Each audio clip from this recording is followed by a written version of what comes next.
I begin with a confession. It is a difficult thing for me right now to not spend all of my time looking at the news, at the latest developments in our city, in our state, in our country, and around the world.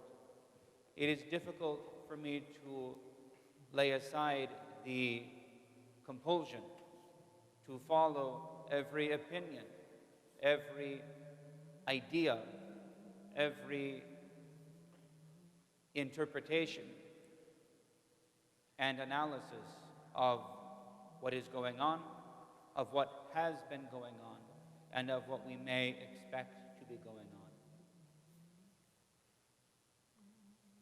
And therefore, my life seems to be now consumed with bad news, with arguments and controversies, with angry people who are acting out of fear and out of frustration and out of anger.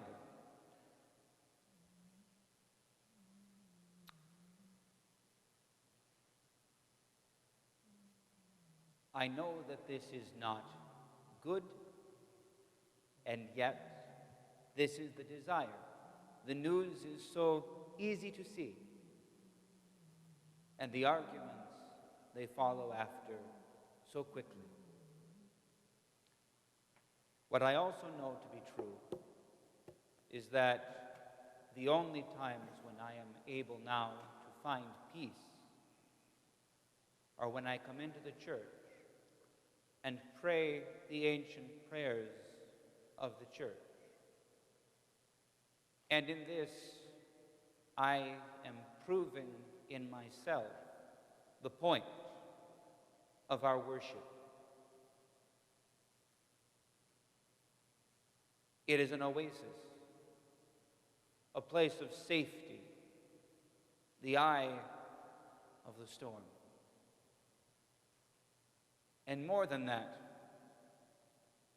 it is a gymnasium of right thinking, of right action, of right being. Because as we come into the church, as I come into the church, I find that my attention is, if I allow the Lord and the words of the services to work on me, to act on me, my mind and my attention are turned away from these many cares and concerns and turned towards the Lord, towards the hope that we have alone in Him. In coming and doing the services of the church in these days, I find the truth of what the monastic fathers and the saints of all generations have known. When we are faced with trouble, when we are faced with temptation, when we are faced with the attacks of the demons, whatever sort they may be, to fight with them is the height of folly, because we only lend more strength as we give them our attention. To turn our back on them is the only solution.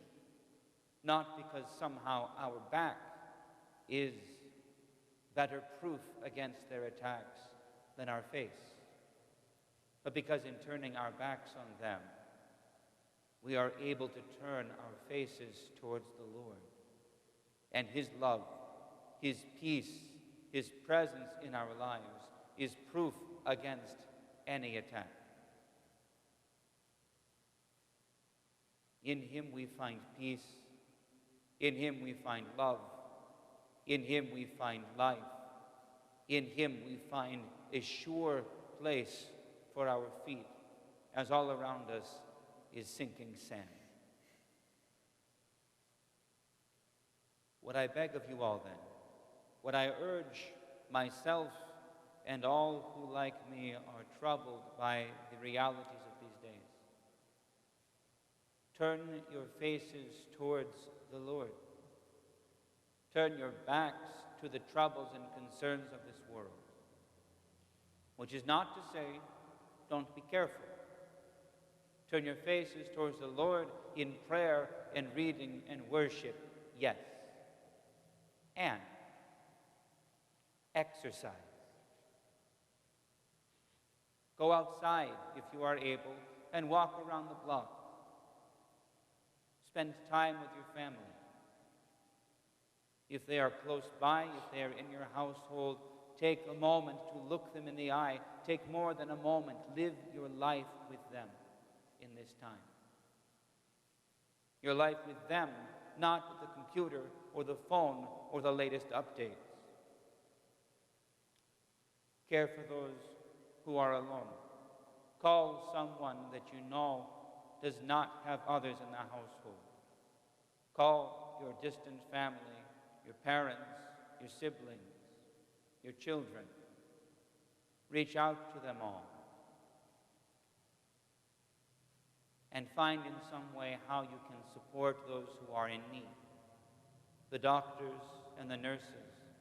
If there is something you can do to care for and support them, do those things. If there is nothing practical, pray for them. And regardless, pray for them. Find the charities, the services that are doing good and necessary work. Make donations to them if you are able. If you can, remember to make donations to support your church.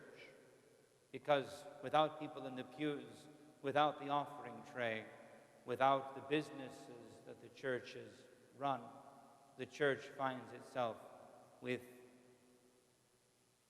operating in the red, as is every other business, every other enterprise in these days.